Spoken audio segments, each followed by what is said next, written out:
Police ఉద్యోగాల నోటిఫికేషన్లో పోస్టుల సంఖ్యను పెంచాలని డిమాండ్ చేస్తూ కరీంనగర్ తెలంగాణ చౌక్ వద్ద నిరుద్యోగ అభ్యర్థులు భారీ నిరసన చేపట్టారు. కానిస్టేబుల్ పోస్టులను 20,000కు, ఎస్ఐ పోస్టులను 5,000కు పెంచాలని వారు డిమాండ్ చేశారు.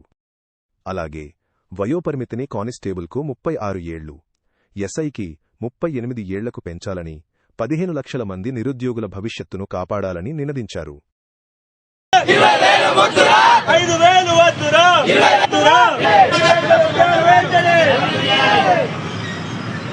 అందరికీ నమస్తే. నేను మీ భారతీయుడు కోట శ్యామ్ కుమార్.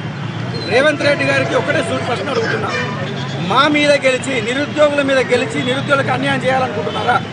మీరు ఒకటే చెప్పారు, నిరుద్యోగులు 30 లక్షల మంది ఉన్నారు, వాళ్ళ పేరెంట్స్ ఇద్దరిద్దరుగా ఓట్లు వేస్తే 90 లక్షలు అయితే 90 లక్షల ఓట్లు మాకు వేయండి, మమ్మల్ని గెలిపించండి, నిరుద్యోగులకు వెంటనే మేము న్యాయం చేస్తామని చెప్పారు. కానీ మీరు చేస్తున్నది ఏంటి? మొత్తం నిరుద్యోగులకు అన్యాయం చేస్తూ వస్తున్నారు. చాలా సంవత్సరాలుగా కానిస్టేబుల్ జాబ్స్ పడతాయి, లేకుంటే ఎస్ఐ జాబ్స్ పడతాయి, నోటిఫికేషన్ వస్తే మా తల్లిదండ్రుల ముందట ముఖం చూపించచ్చు, గర్వంగా తలెత్తుకొని తిరగచ్చు అని మేము నోటిఫికేషన్స్ కోసం ఎదురు చూస్తూ ఉంటే ఖాళీ ఉన్న 20,000 జాబ్స్ కూడా మీరు భర్తీ చేయకుండా నా మాత్రంగా 5,000, 2,000 అంటూ మా యొక్క నిరుద్యోగుల ఉసురు పోసుకుంటున్నారు. ఇది సమంజసమేనా అని నేను రేవంత్ రెడ్డి గారిని డైరెక్ట్ అడుగుతున్నాను, ప్రశ్నిస్తున్నాను. ఒక్కటే నేను చెప్పాలనుకుంటున్నాను, దయచేసి నిరుద్యోగులతో ఆడుకోకండి.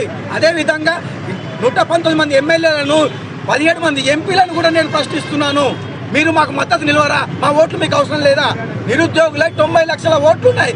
మేము తలుచుకుంటే ఈ స్టేట్నే మార్చొచ్చు. ఆల్రెడీ